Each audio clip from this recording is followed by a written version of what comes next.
मेरे प्यारे साथियों, स्वागत है आप सभी का एक बार फिर आपके अपने YouTube चैनल ऑनलाइन आईटीआई मंत्रा पर, जहां पर मिलती हैं आपको आईटीआई से रिलेटेड सभी प्रकार की PDF, study material, news and update. यहां से पढ़कर बहुत सारे बच्चों ने अपने टेक्निकल एग्जाम और सीबीटी एग्जाम बहुत अच्छे मार्क्स लेकर पास किए हैं। अगर आप भी अपने सीबीटी एग्जाम या किसी भी टेक्निकल एग्जाम को अच्छे से क्लियर करना चाहते हो, अच्छे मार्क्स लेकर पास करना चाहते हो, तो एकदम से आप सही वीडियो पर हो, सही चैनल पर हो। जैसा कि आप सभी को पता है कि अभी हम आईटीआई फिटर फर्स्ट ईयर के लिए मोस्ट इंपोर्टेंट क्वेश्चनों की सीरीज कर रहे हैं और इस सीरीज की हम 11 वीडियो कर चुके हैं। आज हमारी ये वीडियो नंबर 12 है। तो अगर आपने इससे पहले वाली 11 वीडियो नहीं देखी है तो वीडियो प्लेलिस्ट में जाकर देख लीजिएगा, ताकि जो कॉन्सेप्ट हम पहले बता चुके हैं, अगर उसी कॉन्सेप्ट पे दोबारा कोई क्वेश्चन रिपीट होता है तो उसको भी आप आसानी से समझ सको, उस क्वेश्चन को आप कर सको।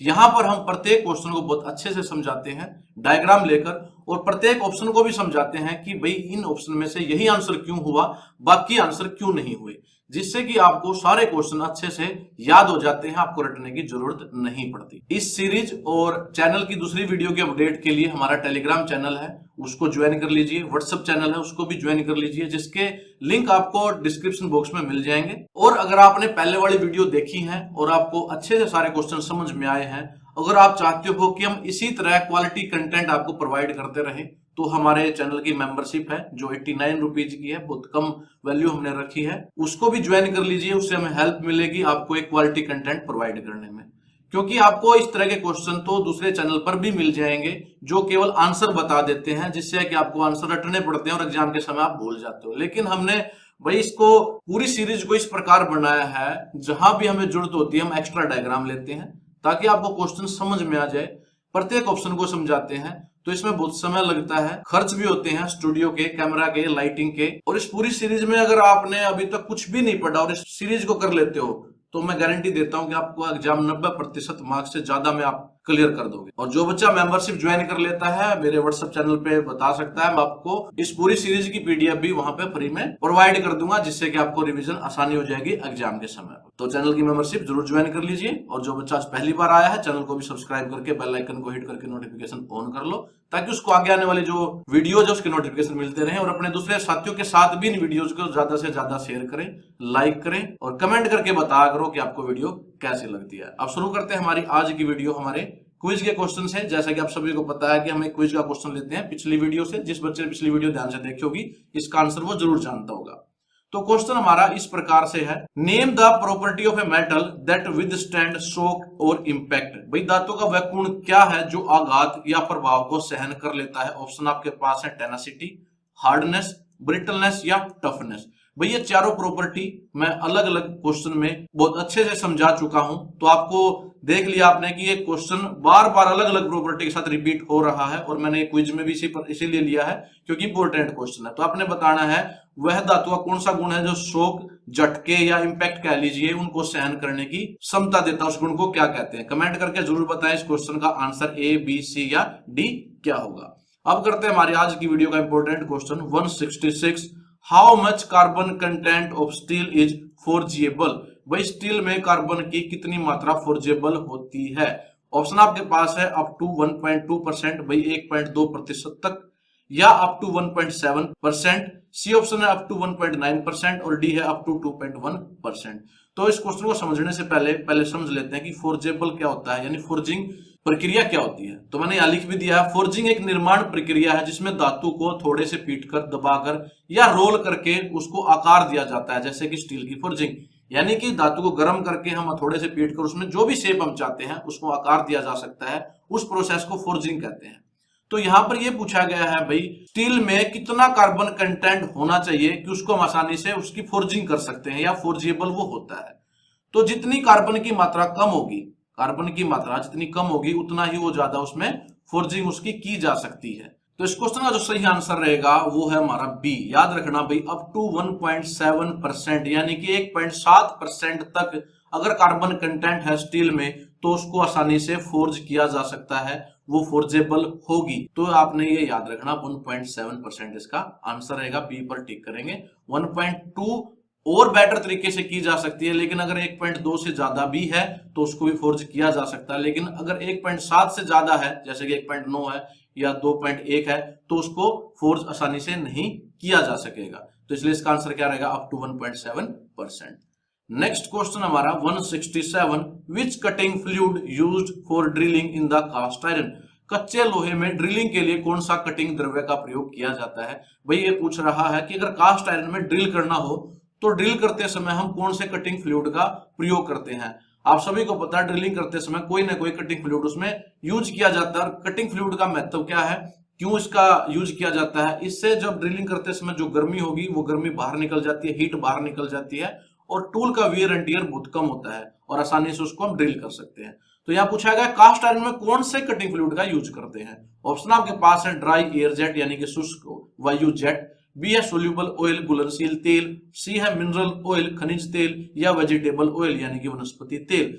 तो इसका जो आंसर रहेगा कास्ट आयरन में हम यूज करते हैं ड्राई एयर जेट का, शुष्क वायु जेट का प्रयोग करते हैं। इस क्वेश्चन का आंसर है ए। और क्यों करते हैं वो भी मैंने यहाँ लिख दिया है, क्योंकि कास्ट आयरन में ग्रेफाइट होता है। जो कास्ट आयरन उसमें ग्रेफाइट होता है जो कि ड्राई लुब्रिकेंट के रूप में कार्य करता है। ग्रेफाइट की प्रॉपर्टी क्या है, ये शुष्क स्नेक है, खुद ही लुब्रिकेंट है, इसलिए इसमें एक्स्ट्रा लुब्रिकेशन की जरूरत नहीं रहती, इसलिए इसमें तेल या तरल कूलेंट की आवश्यकता नहीं होती। और अगर हम गीले कूलेंट का यूज भी करते हैं तो उससे जो चिप्स निकलेंगी वो इसमें चिपक जाती हैं। जबकि हम अगर ड्राई एयर जेट का प्रयोग करते हैं, शुष्क वायु जेट का प्रयोग करते हैं तो ये हवा के प्रेशर से चिप्स को हटा देता है और लुब्रिकेशन के लिए इसमें ग्रेफाइट स्वयं होता है। इसलिए इसके ड्रिलिंग ऑपरेशन में हम ड्राई एयर जेट यानी कि शुष्क वायु जेट का as a cutting fluid use करते हैं। तो ये रहेगा आंसर।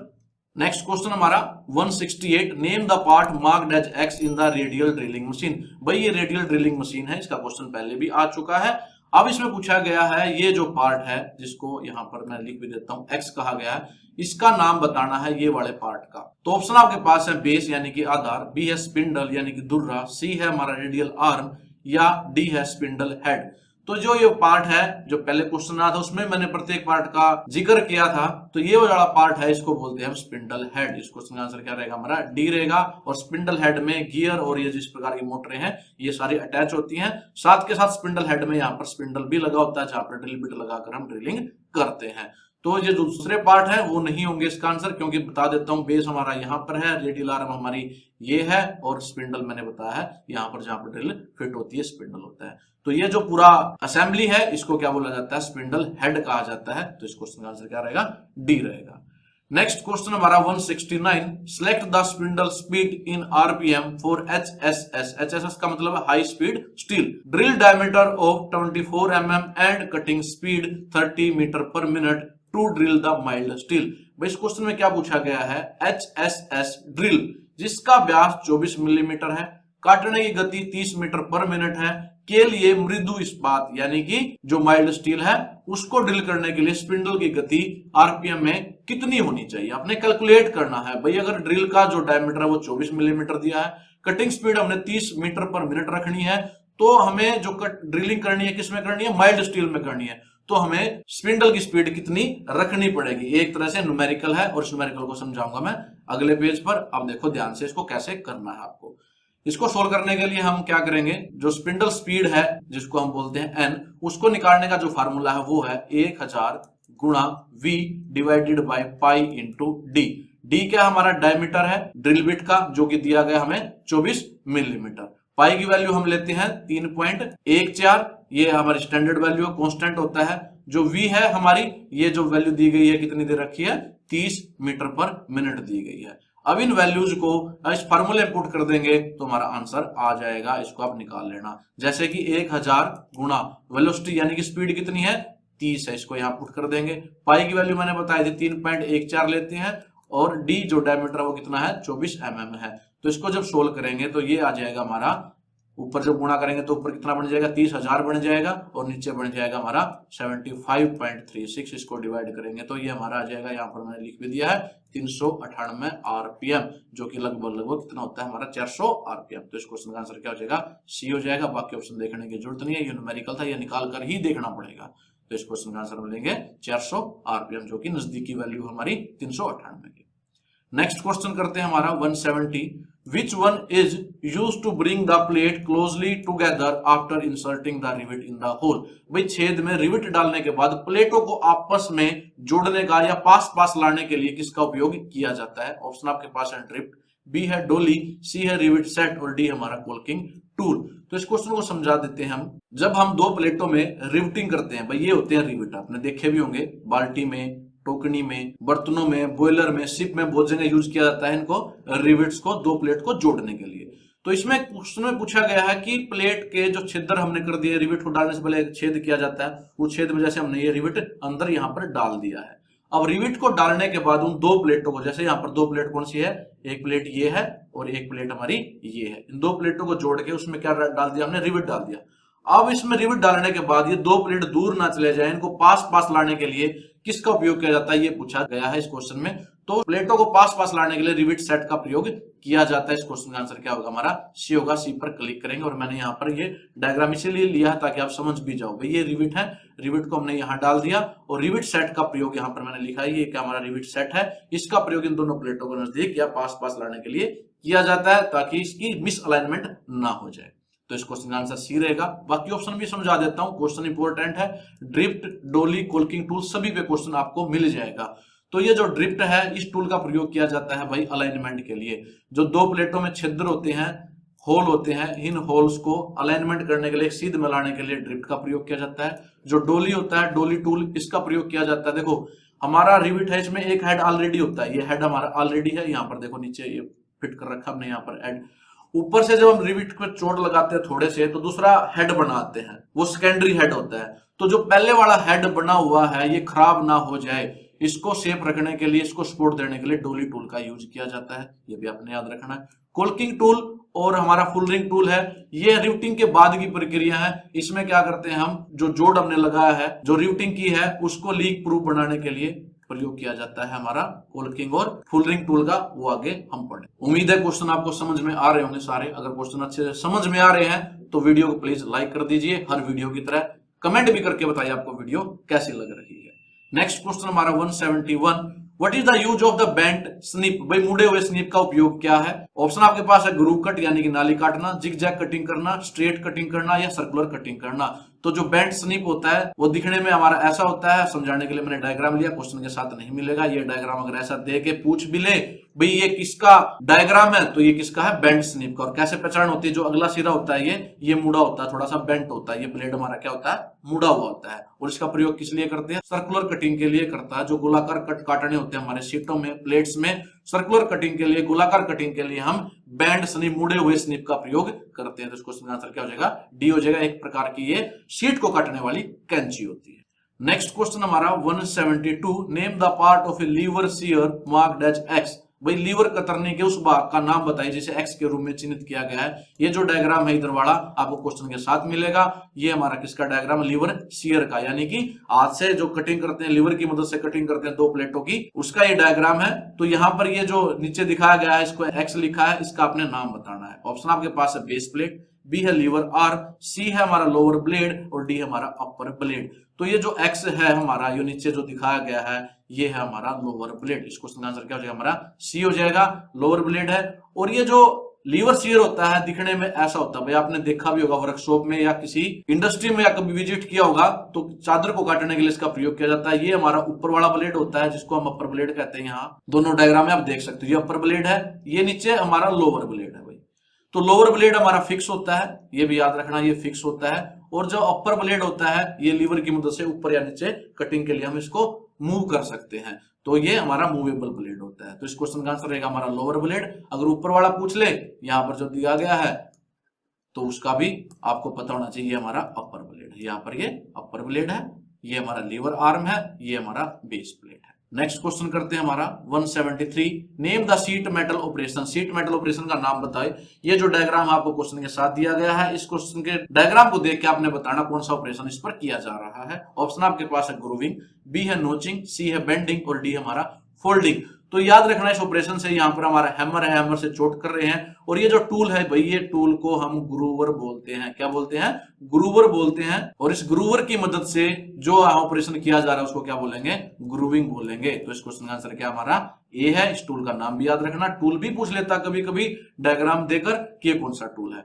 अब ये मैंने लिख दिया है लाइन आपको समझाने के लिए, भाई शीट मेटल वर्क में ग्रूवर या हैंड ग्रूवर एक महत्वपूर्ण हस्त उपकरण करना। एक हैंड टूल है, बहुत जरूरी होता है। इसका मुख्य उद्देश्य है फोल्ड किए हुए धातु के सिरों को आपस में मजबूती से जोड़कर लॉक करना होता है। इसका काम क्या होता है, देखो जैसे चादर होती है, हम जब चादर की कटिंग करते हैं तो उसके सिरे थोड़े नुकीले रह जाते हैं, तो उसको हम थोड़ा सा बैंड कर देते हैं, मोड़ देते हैं भाई, ताकि वो सेफ रहे यूज करने में। तो मोड़ने के बाद उनको जो जोड़ बच जाते हैं उनको लॉक करने के लिए यहाँ पर आप देख सकते हो, यहाँ पर एक चादर हमारी इधर है, एक चादर इधर है, इसको हमने मोड़ रखा है यहाँ पर। अब इन जोड़ों को मजबूती से लॉक करने के लिए हम इस ग्रूवर टूल का प्रयोग करते हैं। थोड़े से चोट करके हम फोल्ड किए हुए सिरों को अच्छे से लॉक कर देते हैं। और ये क्वेश्चन भी पूछा जाता है कि जो ग्रूविंग है उसका उद्देश्य क्या होता है, आगे आएगा। तो याद रखना, जो ग्रूविंग ऑपरेशन होता है उसका काम क्या होता है, जोड़ों को मजबूती से लॉक करना। नेक्स्ट क्वेश्चन हमारा 174, name the zinc coated iron, zinc लेपित लोहे का नाम बताइए। ऑप्शन आपके पास है black iron, tinned iron, stainless steel या गैल्वेनाइज्ड आयरन। इसमें पूछा गया भाई अगर हम आयरन के ऊपर जिंक की कोटिंग कर दें, किसकी कोटिंग कर दें, जिंक की, और जिंक को क्या बोला जाता है, हिंदी में जस्ता बोला जाता है, और जो की जाती है भाई आयरन के ऊपर ताकि उस पर जंग ना लगे। तो जिंक की कोटिंग करने के बाद उसको क्या कहा जाता है, उसको कहा जाता है, ऑप्शन डी हमारा आंसर रहेगा गैल्वेनाइज्ड आयरन, यानी कि जस्ती लोहा। इस क्वेश्चन का आंसर क्या रहेगा, डी हो जाएगा। और हमने लैब में सुना भी होगा, वर्कशॉप में हम GI शीट का प्रयोग करते हैं। ये GI शब्द यहीं से बना, G for galvanised, I for iron. तो GI जो शीट होती है वो गैल्वेनाइज्ड आयरन की बनी होती है। और गैल्वेनाइज्ड आयरन का मतलब क्या है, आयरन के ऊपर हमने जिंक की कोटिंग कर दी है, जस्ते की कोटिंग चढ़ा दी, उसके ऊपर एक लेयर चढ़ा दी ताकि उसमें जंग ना लगे। नेक्स्ट क्वेश्चन करते हैं हम 175, calculate the weight of the steel plate having length 2000 mm, width of 500 mm, thickness of 4 mm and density 7.85 ग्राम पर सेंटीमीटर क्यूब। भाई यहाँ पर स्टील प्लेट का वेट निकालना है। ये अच्छा एक क्वेश्चन है, न्यूमेरिकल है, ये भी आपको पता होना चाहिए। अगर स्टील प्लेट आपके पास है, उसकी लेंथ, ब्रेड्थ और थिकनेस दी गई है, उसकी डेंसिटी आपको पता है, तो कैसे आप उसका वेट निकाल सकते हो बिना वेट किए आपके वर्कशॉप में। तो इस क्वेश्चन को भी समझाने के लिए मैंने ये फार्मूला यहाँ पर यूज किया है, याद रखना। भाई हमारे पास क्या क्या चीजें दी गई हैं, लेंथ दे रखी है कितनी है, 2000 मिलीमीटर है, विड्थ कितनी है, 500 मिलीमीटर है, थिकनेस कितनी है, 4 मिलीमीटर है। तो डेंसिटी जो दी गई है यहाँ पर 7.85 ग्राम पर सेंटीमीटर क्यूब दी गई है। किसमें दी गई है, सेंटीमीटर में। बाकी जो डायमेंशन है किसमें है, मिलीमीटर में, ये भी मिलीमीटर में, थिकनेस भी मिलीमीटर में है। तो हम क्या करेंगे, इनकी यूनिट सेम बना देंगे।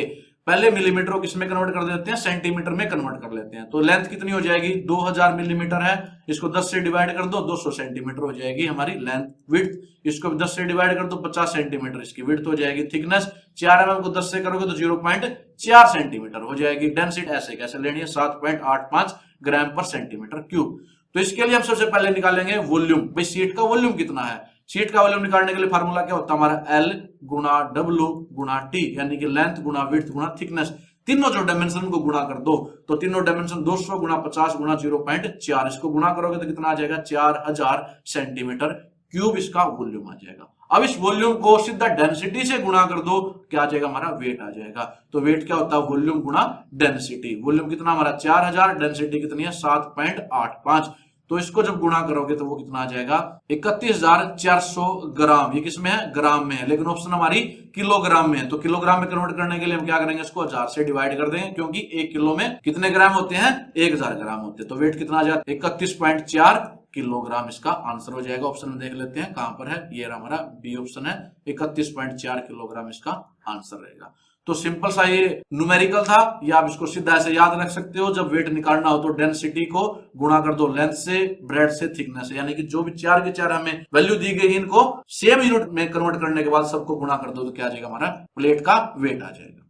नेक्स्ट क्वेश्चन देखते हैं 176, which sheet metal is highly resistance to corrosion and abrasion. भाई कौन सी सीट धातु के संरक्षण और घर्षण के प्रति अत्यधिक प्रतिरोधी है। यहाँ पर संरक्षण भी हो सकता है, जंग भी हो सकता है। भाई जंग याद रखना, क्योंकि क्रोजन को हिंदी में जंग कहते हैं, अब्रेशन को घर्षण बोलते हैं।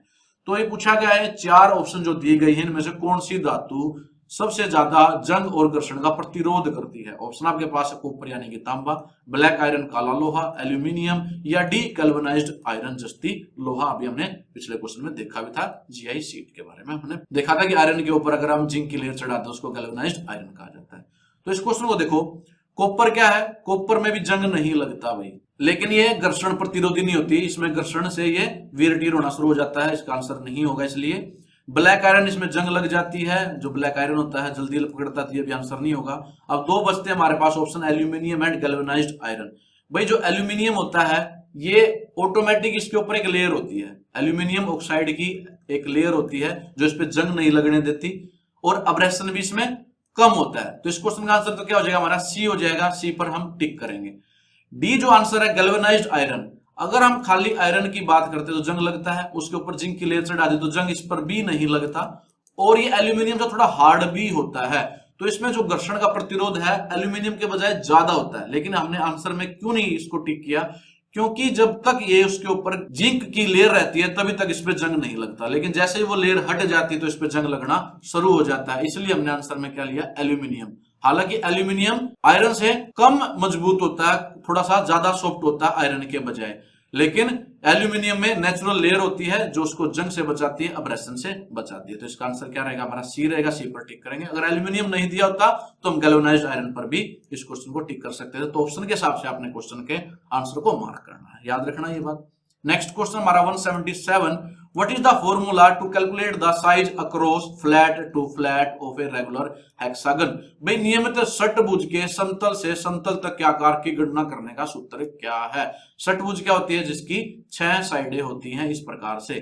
तो जब हम फ्लैट सरफेस से उसके सामने वाले फ्लैट सरफेस तक की दूरी निकालते हैं तो उसको अक्रॉस फ्लैट कहा जाता है। भाई क्या कहा जाता है, उसको अक्रॉस फ्लैट कहा जाता है। तो उसको निकालने के लिए क्या फार्मूला हम यूज करते हैं, ऑप्शन आपके पास है 2a, बी है √2a, सी है √3a, या डी है 3a। यहां पर a जो है हमारा साइड है, भाई जो हमारी हेक्सागोनल उसकी साइड दी गई, उसकी लेंथ दी गई, साइड की लेंथ दी गई है।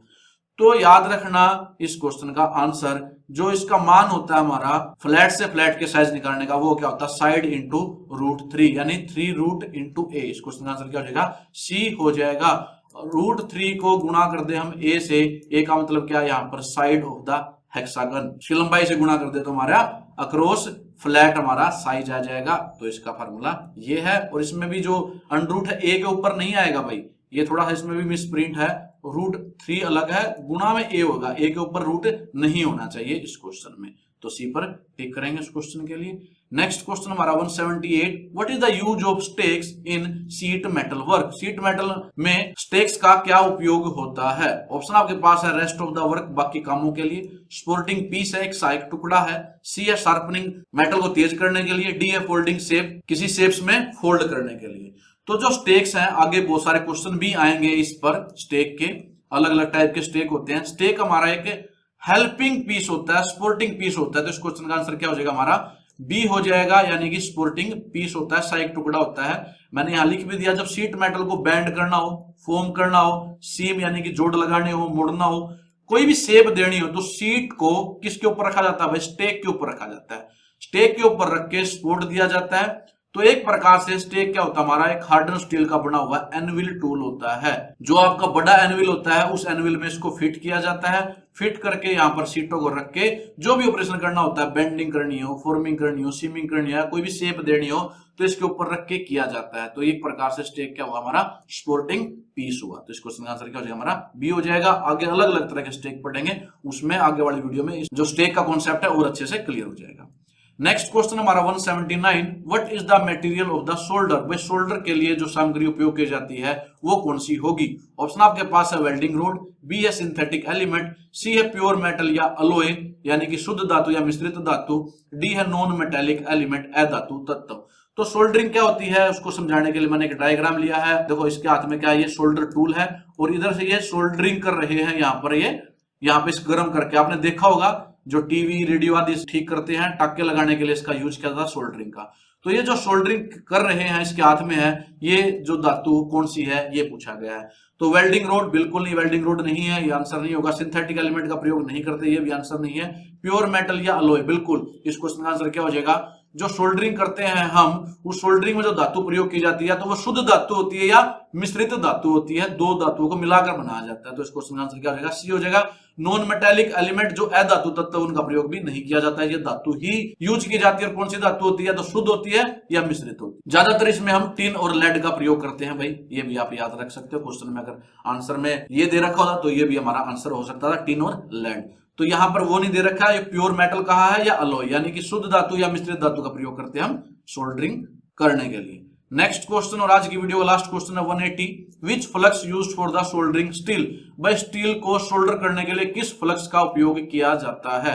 ऑप्शन आपके पास है अमोनिया क्लोराइड, बी है जिंक क्लोराइड, सी है रेजिन और डी हमारा पेस्ट। देखो जब भी सोल्डरिंग की जाती है तो उसमें फ्लक्स का भी यूज किया जाता है। इस फ्लक्स का काम क्या होता है भाई, जो भी सरफेस होता है उसको ऑक्सीडाइज होने से बचाता है। क्या करता है, ऑक्सीडाइज होने से, क्योंकि जब भी कोई सरफेस गर्म किया जाएगा उसके ऑक्सीडेशन के चांसेस बढ़ जाते हैं, तो उसको ऑक्सीडाइज होने से बचाने के लिए, सरफेस को क्लीन करने के लिए किसी न किसी फ्लक्स का प्रयोग किया जाता है। तो यहां पूछा गया जब स्टील की सोल्डरिंग करनी हो तो कौन से फ्लक्स का हम यूज करेंगे।